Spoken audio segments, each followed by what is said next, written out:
Welcome back, my beautiful friends. You're listening to A Moment of Zen right here on 710 WOR, the voice of New York, iHeartRadio. I'm your host, Zen Sams.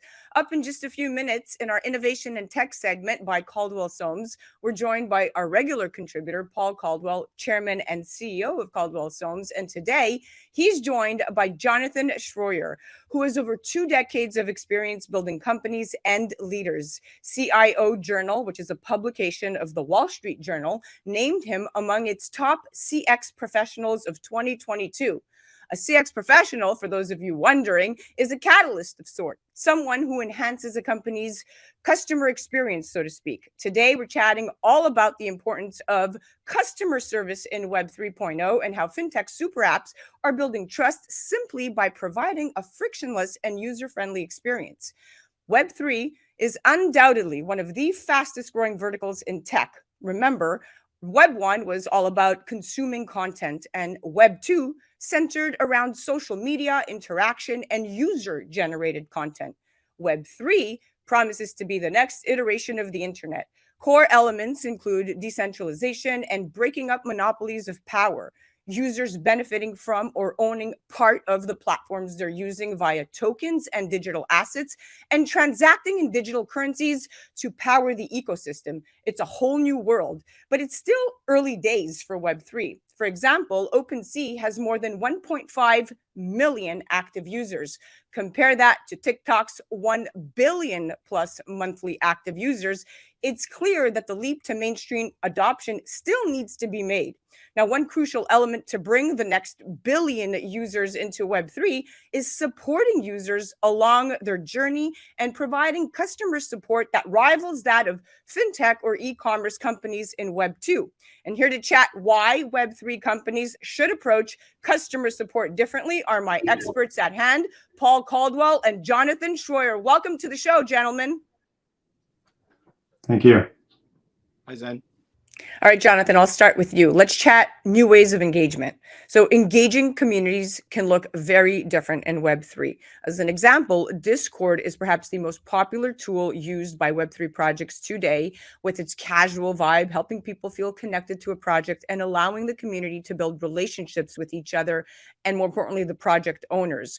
While some don't like Discord's chaotic nature, many traditional brands entering the Web3 space, from Prada to Nike to Kenzo, have decided to open a Discord server to engage with their community. What do you say to this? And is there a better alternative than Discord?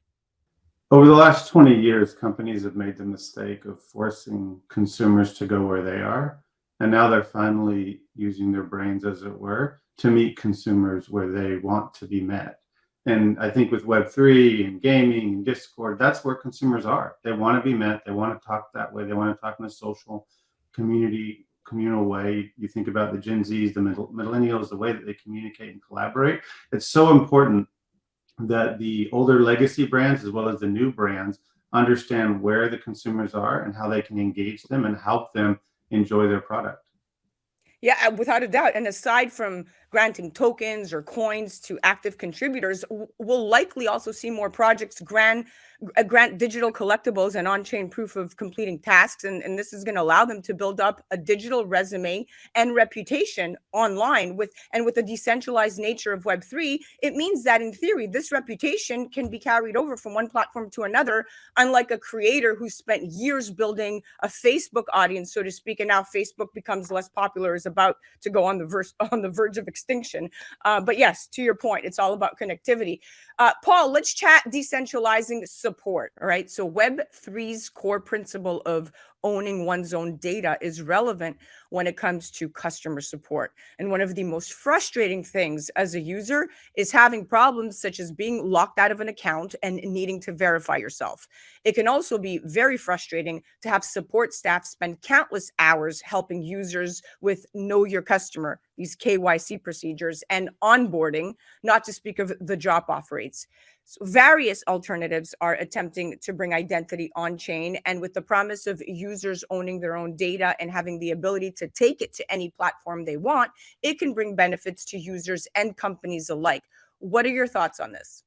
I think universally, Zen, there needs to be a constant, consistent effort to do exactly what Jonathan said. Meet users, meet people where they are. That's it sounds so simple, but it's not simple in a corporate environment. There is a lot of legacy out there that's used to a call center or customer service and all the related things being costs inside a company.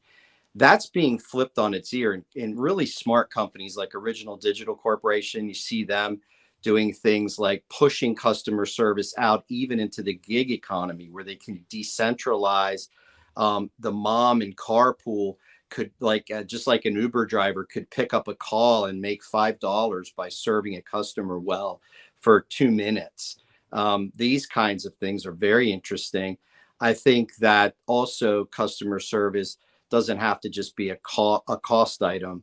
It could actually map to revenue. And I think companies that understand how great service and support maps to revenue win the day. Web3, Web2, Web1, wherever and whenever they actually get it. I just think there's so much legacy out there that don't even get that simple fundamental premise that there's a tremendous amount of opportunity and a lot of work to do.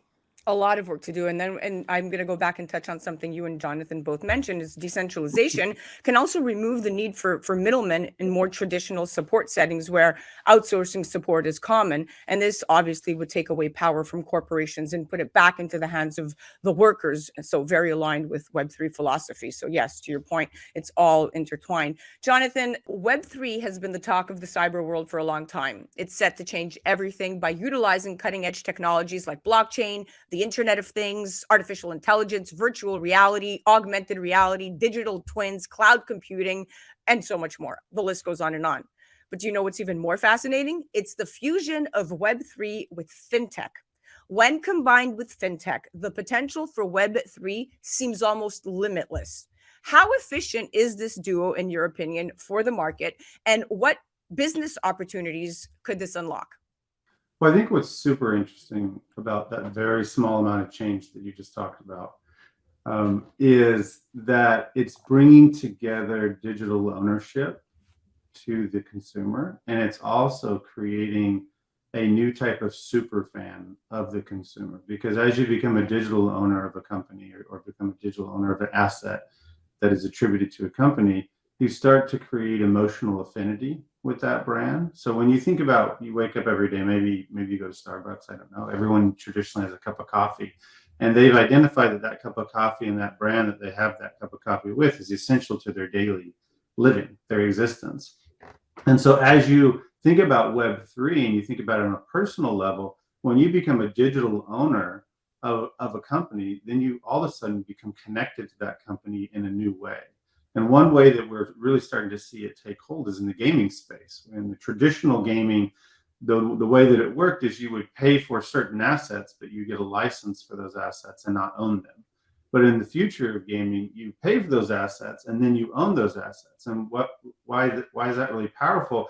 Is it allows the capability to have tertiary markets. And what that means is that if I own an asset and you own an asset, we can now trade that asset. We can monetize that trade ourselves and get value from it, but then the company gets value from that too. And so when you have that type of a connection to a brand, where it's at the wallet level, but then it becomes at the emotion level, then you start to feel like, oh, I own this piece, and so this is part of my everyday life. And so then you have emotional affinity to that. And I think that's the magic sauce that people don't really talk about a lot when you think about the fusion of fintech with Web3 and all the application uses, is it's going to change the consumer's affinity with these brands. Very well said. Yeah. And Web3 is about improving transparency and removing intermediaries. So it will be advantageous for businesses and customers. And, of course, when you look back at the core, removing the mediator, the manual processes, that will reduce the cost of service. So as a smart business, you can divide the profit between yourself and your end users and develop a low cost service while increasing your revenue. This is all so revolutionary. I love the rise of the creator economy. All right, Paul, let's chat how Web3 boosts the potential of fintech. So Web3 uses smart contracts along with technologies like machine learning, ML, big data, and decentralized ledger technology, what we call DLT. They use this to build a more open and interconnected world while retaining the ownership rights of users. It basically removes the authorizing agencies and organizations from the financial operations, enabling transparent peer-to-peer transactions between users. So for fintech, these traits of Web3 are a blessing in disguise as they result in a ton of benefits, at least in my opinion.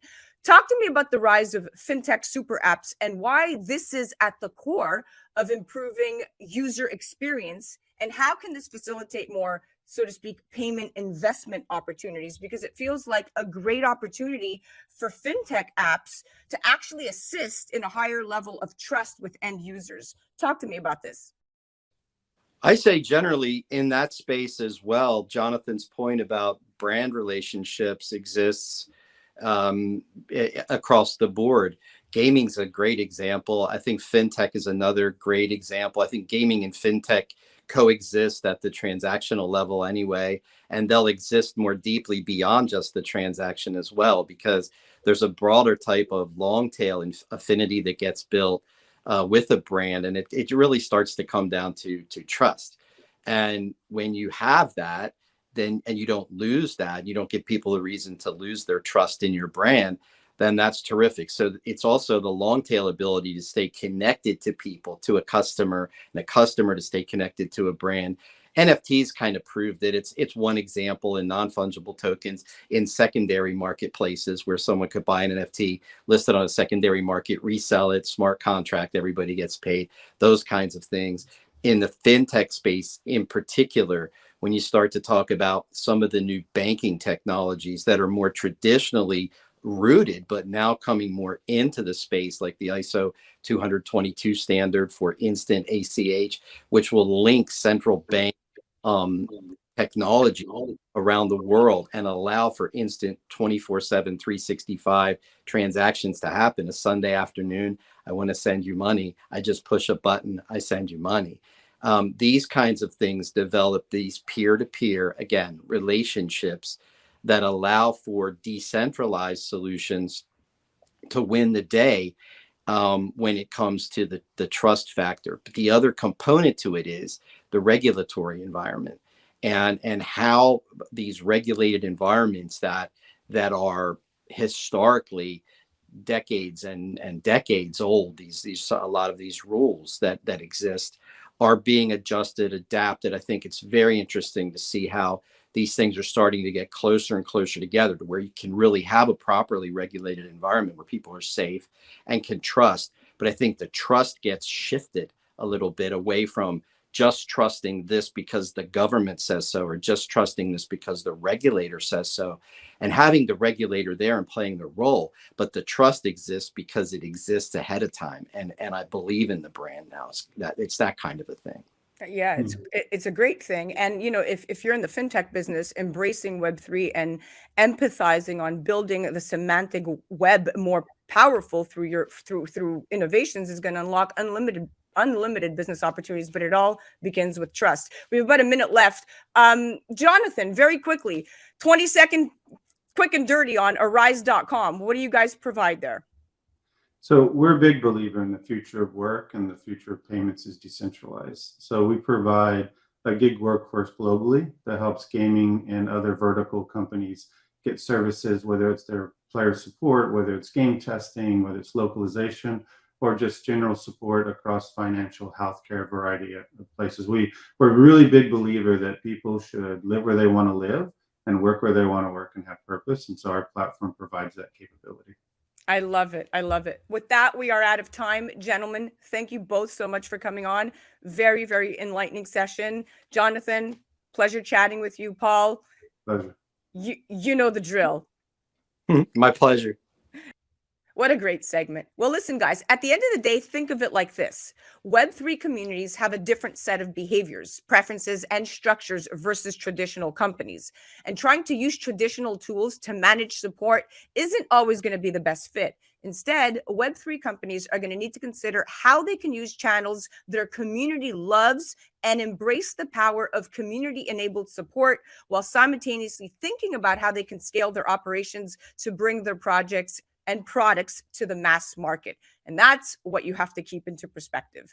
That was our Innovation and Tech segment brought to you by Caldwell Soames. That was Paul Caldwell, Chairman and CEO of Caldwell Soames. And do check out Jonathan Shroyer on LinkedIn and Twitter at Chief CX Officer. And definitely check them out at arise.com.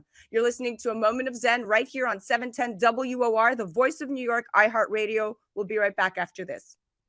A Moment of Zen is brought to you by Caldwell Soames Incorporated, investing globally in transformative businesses like Original Digital Corporation, or ODC. ODC develops advanced consumer and commercial fintech solutions such as OG Pay, which will transform the way you manage your money. From sending and receiving money globally for free, paying for goods and services in person and online, pay bills, buy and sell digital currencies, all while earning interest. OG Pay is easy to set up, FDIC insured, and your information is secured. Check out ogpay.com.